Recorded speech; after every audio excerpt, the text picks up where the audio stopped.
Di hadapan kita berdiri puing-puing benteng, saksi bisu dari perang Banjar yang cukup sengit. Pertempuran ini mempertemukan aliansi Pangeran Antasari dengan kekuatan kolonial Belanda. Kapan peristiwa ini terjadi? Bagaimana alur ceritanya? Semua pertanyaan ini akan terjawab tuntas dalam video ini.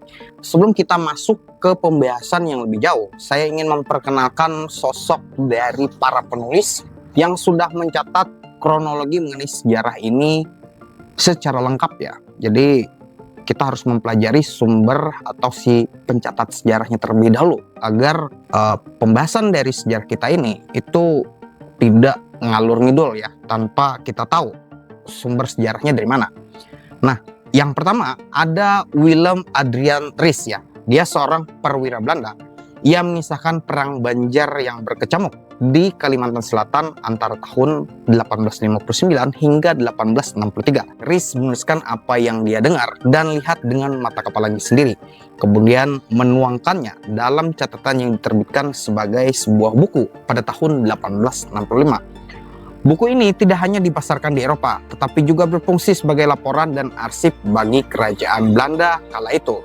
Nah, yang kedua, di sini kita akan belajar dari catatan Lerute. Dia ini adalah seorang dokter militer Belanda yang ikut dalam ekspedisi yang ditunggangi oleh Sutono sebagai orang lokal dan kemudian dipimpin oleh Kapten Swak di abad 19 ya, ketika ekspedisi pertama ini dilakukan. Ia ikut serta sebagai tenaga medis dalam ekspedisi Mantalat yang bertujuan untuk menggempur Bukit Tongkal. Lerute melakukan hal serupa dengan Ries, mencatat apa yang ia dengar dan lihat ke dalam sebuah buku yang kemudian menjadi arsip kerajaan kolonial Hindia Belanda.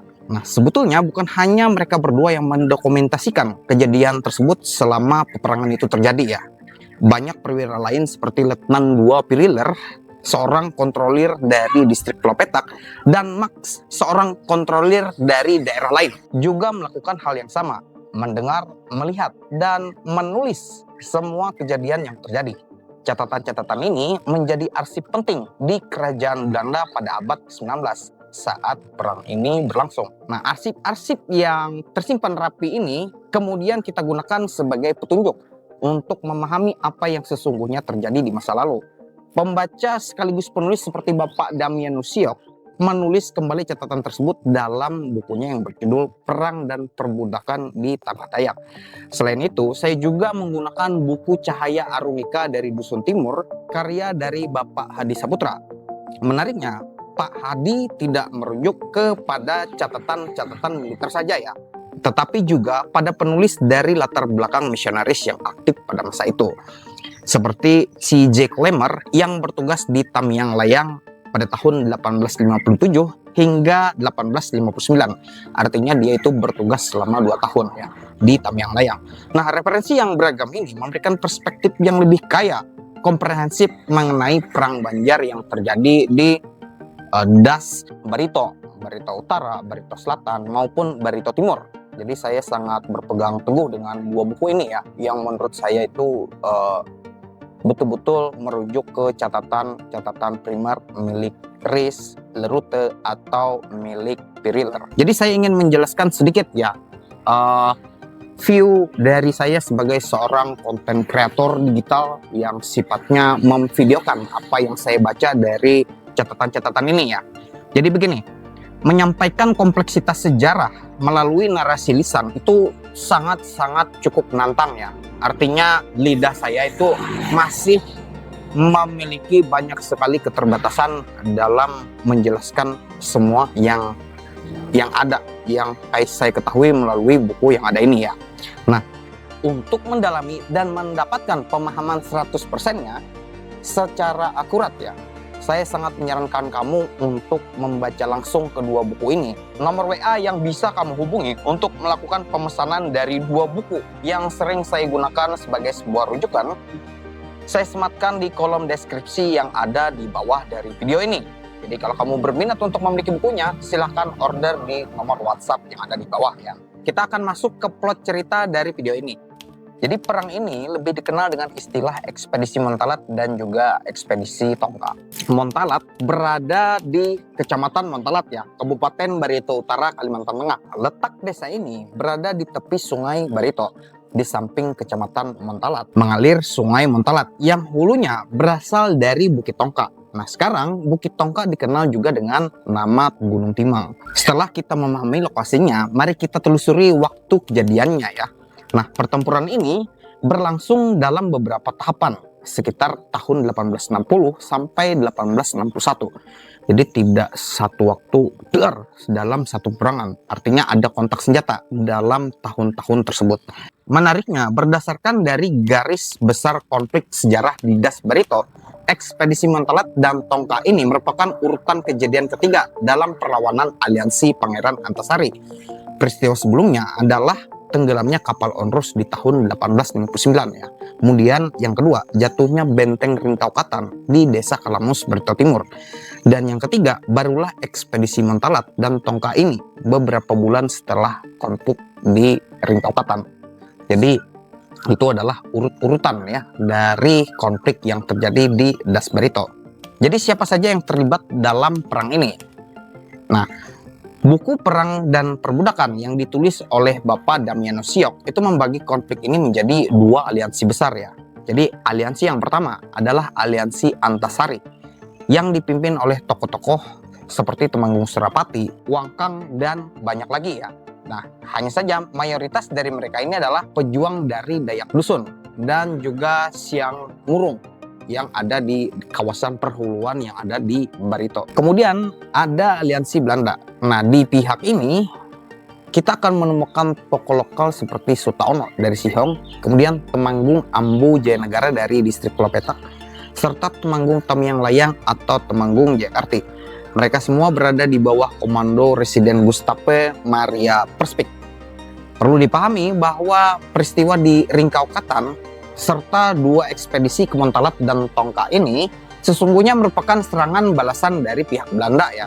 Nah, serangan ini dilancarkan sebagai respon atas tindakan aliansi Antasari, khususnya Temanggung Surapati ini, yang sebelumnya telah menenggelamkan kapal Onrus di Lalotongtor. Dalam insiden tersebut, dua orang letnan Belanda, yaitu Letnan C. Bangert dan juga Van de Velde itu tewas dalam kejadian tersebut ya. Nah, inilah yang memicu Perspik untuk bertekad menghancurkan eksistensi dari aliansi Surapati. Nah, ada faktor emosional yang kuat di balik partisipasi dari Sutaono dari Siong dan Temanggung Jayakarti. Mereka memiliki hubungan yang cukup dekat ya, bahkan hubungan emosional seperti Letnan C. Bangert. Letnan C. Bangert adalah sosok yang merekomendasikan daerah di bawah kepemimpinan Sutaono dan Temanggung Jayakarti untuk mendapatkan pendidikan formal untuk pertama kalinya. Lerute bahkan menulis bahwa Letnan C. Bangert sangat berpengaruh dalam kehidupan Sutaono. Selain memberikan akses pendidikan, pengaruh yang dimaksud mungkin juga terkait dengan karisma kepemimpinan yang dimiliki oleh Sutaono, yang memang dikenal sebagai sosok yang sangat berwibawa ya pada saat dia menjabat sebagai kepala distrik Sihong yang ada pada saat itu. Sementara itu, dari pihak Pangeran Antasari, beliau ini secara pribadi juga memiliki sejarah kebencian tersendiri ya terhadap pihak dari Belanda. Nah, hal ini diungkap dalam buku Bapak Damiano Siok yang merujuk pada catatan RIS. Singkatnya, Pangeran Antasari itu punya alasan pribadi sekaligus alasan yang cukup politis untuk membenci Belanda. Secara sederhana, Belanda itu berpihak pada lawan politik ayahnya ya. Jadi selain karena penjajahan, ada juga urusan lama yang belum selesai yang membuat Pangeran Antasari sangat menentang kekuasaan Belanda yang sangat eksis pada saat itu. Nah, bayangkan ya, jika lawan politik ayah kita gitu, yang menjatuhkan keluarga kita, lalu negara asing datang dan justru mendukung pihak dari musuh politik ayah kita. Jadi posisi dari Belanda itu seperti itu. Belanda ini seperti tim ses dari lawan politik ayah kita. Jadi seperti itu secara sederhana jika diartikan ke dalam bahasa orang awam ya. Untuk memperkuat aliansi, posisi Temanggung Surapati itu adalah kakak ipar dari Pangeran Antasari ya. adik dari Temanggung Surapati, bahkan merupakan istri kedua dari Pangeran Antasari. Pertempuran yang kita bahas ini secara lebih luas nih ya, merupakan bagian dari konflik besar yang melibatkan pasukan Belanda dan pasukan dari Kesultanan Banjar. Dua kekuatan besar ini pada akhirnya memaksa masyarakat Dayak untuk harus memilih salah satu dari pihak. Jadi bahasa awamnya gini ya, orang Dayak itu tidak memiliki kepentingan apa-apa di dalam konflik yang cukup besar ini. Nah, ketika mereka bertemu dari salah satu kekuatan besar ini ya, misalkan bertemu dengan Belanda, mereka akan diberikan pertanyaan mengenai kamu ikut saya atau kamu ikut musuh saya. Nah, jadi begitu juga ketika orang Dayak bertemu dengan pihak dari Kesultanan Banjar, sehingga mereka mau tidak mau untuk memilih salah satu dari dua kekuatan besar ini. Jadi sebetulnya ya aman-aman saja posisi orang Dayak pada saat itu. Mereka hanya terlibat karena terpaksa di dalam perang besar ini. Pada dasarnya, konflik besar ini bermula dari perebutan kekuasaan setelah kematian Sultan Adam yang terjadi di tahun 1857. Setelah kematian tersebut, terjadilah sengketa suksesi antara Pangeran Hidayatullah yang merupakan pilihan bangsa dan rakyat serta memiliki legitimasi yang cukup kuat pada saat itu, harus berhadapan dengan Tamjidillah, seorang dari anak selir Sultan pada waktu itu ya. Ibu dari Tamjidillah ini adalah seorang Cina Dayak yang membuat Tamjidillah ini tidak disukai oleh masyarakat pribumi yang ada pada waktu itu ya. Nah, namun secara terang-terangan Tamjidillah ini didukung oleh pemerintah kolonial Hindia Belanda. Menariknya, Pangeran Hidayatullah selalu memposisikan diri untuk tidak terlihat bermusuhan di depan pemerintah Hindia Belanda. Namun, ia sangat cerdik untuk memanfaatkan kelemahan residen yang baru, yaitu Graaf van Benheiman. Residen ini bersikap lunak kepada Hidayat, sehingga ia leluasa menggerakkan kerabatnya seperti Pangeran Antasari, Temanggung Surapati dari Hulu Barito, dan para kepala suku dari tanah kesultanan. Jadi itu ya hubungan antara Hidayatullah dan juga Pangeran Antasari ya. Nah, untuk membawa kita lebih jauh ke dalam kisah ini, saya akan menggunakan alur cerita yang ditulis oleh Bapak Hadi Saputra Miter yang dalam bukunya yaitu Cahaya Arunika dari Dusun Timur. Buku ini menurut saya cukup istimewa ya, karena mengambil sudut pandang dari perjalanan Sutono dan juga Temanggung Jayakarti saat mereka berangkat menuju ekspedisi pertama. Nah, perjalanan dan kejadian ini berhasil diabadikan secara detail lewat catatan RIS dan catatan Lerute. Jadi kita akan masuk ke peristiwa yang disebut dengan kegagalan ekspedisi Montalat atau ekspedisi Tongka ya. Nah, pada tahun 1861, Pangeran Antasari diketahui menetap di persembunyiannya di Sungai Montalat. Di sana beliau kembali membangun sebuah benteng pertahanan yang cukup kuat di puncak sebuah bukit bernama Gunung Tongka. Di tengah situasi ini, sepucuk surat ancaman datang dari bangsawan Banjar, yaitu Yuda Mas Kusuma, seorang pengikut setia dari Antasari. Nah, surat itu ditujukan kepada Sutono ya. Isinya sangat jelas, yaitu ancaman agar Sutono tunduk kepada aliansi Antasari dengan iming-iming pengampunan jika Sutono bersedia untuk bergabung. Jadi isi dari suratnya itu seperti itu ya kurang lebihnya, agar mempersingkat dari cerita kita ini.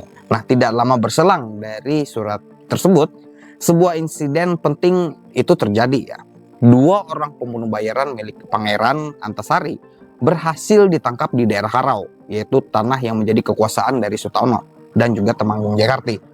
Yang pertama adalah seorang Melayu bernama Angkot yang bertugas untuk membunuh anak dari Temanggung Jayakarti yang bernama Tempe. Yang satunya lagi adalah seorang Dayak bernama Simarngi. Besar kemungkinan motif mereka ingin membunuh Tempe adalah karena Tempe lah orang yang memberikan informasi vital mengenai kekuatan benteng Ringkaukatan di video saya sebelumnya ya, di mana informasi tersebut sebelumnya telah dimanfaatkan oleh Belanda dan juga Sutono untuk menghancurkan benteng tersebut dalam ekspedisi Ringkaukatan. Nah, sebagai imbalan untuk eksekusi Tempe, di tangan mereka berdua, pembunuh bayaran ini ditemukan uang sebesar 125 gulden. Jadi itu sebagai bukti bahwa mereka ini adalah pembunuh bayaran yang digerakkan oleh Antasari untuk membunuh anak Tempe ini. Nah, dari interogasi kedua pembunuh bayaran ini didapatkanlah beberapa list nama dari orang-orang penting dari klan aliansi Antasari. Nah, Saya tidak menyebut langsung semuanya ya, tetapi kita bisa melihat di layar yang ada di video ini ya. Nah, kemudian Angkot membuat sebuah janji ya.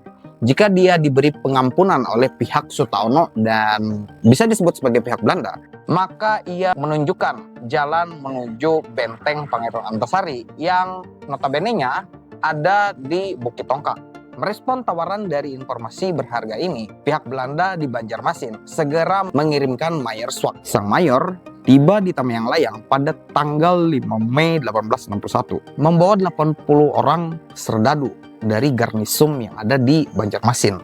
Pasukan ini dimaksudkan untuk memperkuat wilayah Tamyang Layang dan juga Mangkatip, sembari menunggu kedatangan 400 orang serdadu tambahan yang menyusul di belakang mereka. Jadi mereka adalah trip pertama pada saat mereka mendapatkan kabar ini ya, untuk melakukan ekspedisi pertama ini. Kemudian ada kekuatan susulan lagi setelah mereka ini sampai. Sementara itu pasukan dari pihak lokal yang berpihak ke Belanda itu juga disiapkan ya. Jadi Sutono memimpin 229 prajurit Sihong, lalu 176 prajurit Patai yang dipimpin oleh Temenggung Jayakarti, serta tambahan yaitu 26 prajurit Jawa yang siap untuk menggempur pasukan Tongka atau pihak aliansi Antasari. Namun sepertinya ada sedikit keraguan dan ketidakpercayaan mereka terhadap keterangan yang diberikan oleh Angkot ini ya. Jadi rombongan pasukan ini memutuskan untuk singgah di Dayu terlebih dahulu. Tujuannya adalah menjemput pembekal Jabuk karena kemampuannya sebagai penunjuk jalan ke Montalat sangatlah diperlukan dan bisa dipercaya. Agar lebih jelas ya, rute mereka dari Tamyang Layang di Barito Timur adalah menuju Barito Utara melalui jalur darat. Nah, artinya mereka ini tidak melalui jalur yaitu Sungai Barito ya, dan lebih memilih anak-anak sungai atau jalan setapak. Jadi ini sebetulnya bagian dari upaya pengepungan yang ada di ekspedisi satu ini. Singkat cerita, sesampai mereka di Ampah, tiba-tiba hujan peluru menghantam dari dalam hutan. Dalam pertempuran mendadak ini, 2 orang pasukan Sihong gugur. 1 tertembus peluru di bagian kepala dan 1 lagi di bagian dada. Sayangnya, tidak diketahui berapa banyak korban dari pihak lawan yang jatuh. Menurut kebiasaan mereka, pasukan lawan selalu membawa korban mereka yang gugur dan segera meninggalkan lokasi kontak bersenjata. Jadi mereka tidak meninggalkan korban sedikit pun untuk bisa didata oleh pihak Belanda ya. Meski mereka mendapatkan serangan demikian ya, seluruh pasukan terus bergerak maju. Di barisan paling depan dari rombongan ini nampaklah Sutono. Ia terkadang tidak mengenakan baju dengan pistol di tangan dan sebilah parang terselip di pinggangnya. Kemampuannya dalam melacak jejak dan membaca perangkap musuh sangatlah diperlukan di medan ini. Itulah mengapa ia selalu berada di garis terdepan di dalam konvoi yang cukup besar ini. Mereka akhirnya berhasil menjangkau sungai tepian Ayuh. Di titik ini mereka tidak lagi menggunakan jalur darat, karena ini rombongan besar ini menaiki rakit-rakit yang besar dalam jumlah yang cukup banyak. Selain melanjutkan ekspedisi menuju Bukit Tongka, perjalanan ini juga berfungsi sebagai upaya penyisiran terhadap aliansi Antasari dari jalur darat dan sungai yang bukan rute utama Sungai Barito. Ini adalah bagian dari strategi melemahkan kekuatan militer Antasari secara bertahap. Nah, dari buku Bapak Damino Siok terekam jelas bagaimana cara bertarung orang Dayak dari aliansi Antasari dan Surapati yang cukup luar biasa efektif ya. Mereka membuat pihak Belanda menyadari bahwa mengandalkan orang Eropa, Jawa, dan Bugis tidaklah cukup untuk bisa melewati medan alam yang cukup berat ini ya. Strategi yang mereka gunakan itu sangat cerdik dan mematikan ya. Jadi upaya yang mereka lakukan mulai dari meracuni buah dan juga meracuni sungai yang kemungkinan tinggi bisa dikonsumsi oleh pasukan yang siap-siap menggempur ke benteng Tongka. Jadi pihak dari Sutono ini tidak bisa mengkonsumsi sembarangan ya, baik buah maupun meminum air sungai yang ada itu. Kemudian ada satu strategi lagi yaitu dikenal sebagai strategi Parabah. Ini adalah strategi di mana mereka menebang banyak pohon ya, kemudian mengikatnya dengan rotan dan membiarkannya tergantung. Nah, ketika rombongan pasukan besar Belanda lewat, rotan tadi dipotong sehingga pohon-pohon itu akan menimpa pasukan di bawahnya. Dan ini itu bukan hanya 1 atau 2 pohon ya, sehingga bisa dihindari, melainkan banyak sekali pohon sehingga mudah untuk menghancurkan 5 sampai 7 rakit sekaligus dan melenyapkan puluhan pasukan yang tertimpa ya. Nah, Piriller menjelaskan secara rinci istilah dari Parabah ini di dalam bukunya. Jadi tidak asal ya. Piriller ini orang yang meneliti dan mencatat seperti apa senjata, seperti apa strategi, seperti apa kebiasaan dalam musuh-musuh dari pihak musuh Belanda itu bertarung. Jadi mereka punya spesialisasi seperti itu ya. Mayer Swardt sendiri hampir tertimpa salah satu dari pohon tersebut ya, dan menghancurkan serta menelan korban sampai 15 orang pasukannya. Di mana Mayer Swardt ini adalah komandan dari Sutono sendiri ketika mereka melakukan ekspedisi pertama ini. Belum lagi rombongan tersebut terus-menerus dihujani peluru dari senjata panah hingga sumpit oleh pasukan Dayak. Mereka adalah para ahli dalam bersembunyi. Aksi sembunyi ini itu bukan hanya 1 atau 2 hari ya, bahkan berminggu-minggu. Pasukan dari Antasari ini sanggup untuk bersembunyi dan menunggu timing di mana musuh mereka lewat di waktu yang cukup tepat ya. Jadi mereka ini betul-betul seperti seorang sniper yang cukup profesional pada saat itu. Nah, jadi untuk alat tembaknya itu bisa menggunakan senjata api atau menggunakan sumpit sekalipun. Di halaman 190 buku Perang dan Perbudakan di Tanah Dayak disebutkan bahwa Sutono sendiri memperingatkan seluruh pasukan untuk tetap terus berhati-hati. Karena orang Dayak bisa saja menembak dengan cepat dan menghilang bagai siluman. Keahlian orang Dayak dari aliansi Surapati dalam bersembunyi hampir tidak pernah dilihat. Hal ini membuat pasukan besar Belanda dari Eropa dan Jawa merasa sangat frustasi karena mereka terbiasa berperang dengan gaya yang konvensional. Bukan hanya itu, keadaan cuaca yang terus hujan juga menambah hantaman psikologis yang cukup berat bagi seluruh pasukan non-Dayak. Di tengah kekacauan dan kesulitan ini, hanya orang seperti Sutono dan Temanggung Jayakarti yang terlibat sangat produktif dalam pertempuran tersebut ya. Mereka memiliki cara bertarung yang cukup unik. Seringkali mereka tiba-tiba berlari ke dalam tempat yang gelap. Dan tak lama kemudian, mereka muncul dan membawa korban yang mereka serang tersebut. Mungkin 2-3 orang sekaligus ya. Pada 1 Juni 1861, pasukan Mayer Swardt diselimuti ketegangan akibat strategi Parabah ini. Suasana begitu mencekam hingga hampir tidak ada yang bersuara. Hanya desiran air yang terdengar ya, karena mereka ingin betul-betul suasana tersebut tenang. Di pagi berikutnya, pasukan yang kelelahan itu disambut lagi oleh tembakan di pinggir sungai. Singkat cerita, ekspedisi pertama ini tidak bisa dilanjutkan ya. Mereka memutuskan untuk mundur ke daerah yang dianggap aman. Namun perjalanan kembali menuju pos paling aman pun kalah mengerikan ya. Jadi mereka tetap terus dikejar oleh pasukan Dayak. Dan dalam perjalanan tersebut, korban dari pihak Mayer Swardt itu terus berjatuhan. Selama perjalanan mundur di atas rakit, mereka sejatinya berada dalam keadaan yang sangat lapar. Tingkat stres yang sangat tinggi membuat mereka tidak bisa lagi menyediakan makanan. Orang-orang Sihong yang sudah tidak tahan terhadap lapar memutuskan untuk terjun dari rakit dan memakan tebu di ladang penduduk. Akibatnya mereka terpisah dari rombongan konvoi yang cukup besar itu ya. Saat mereka hendak kembali menyusul pasukan utama, mereka justru dikepung oleh pasukan aliansi Surapati. Menyadari bahwa pengepungan adalah pasukan Dayak, mereka meminta untuk menyerah. Tragisnya, dari jumlah mereka yang banyak itu, 3 orang dipenggal. Salah satunya adalah pembakal Jabuk dari Dayu yang sebelumnya menjadi navigator vital mereka ya.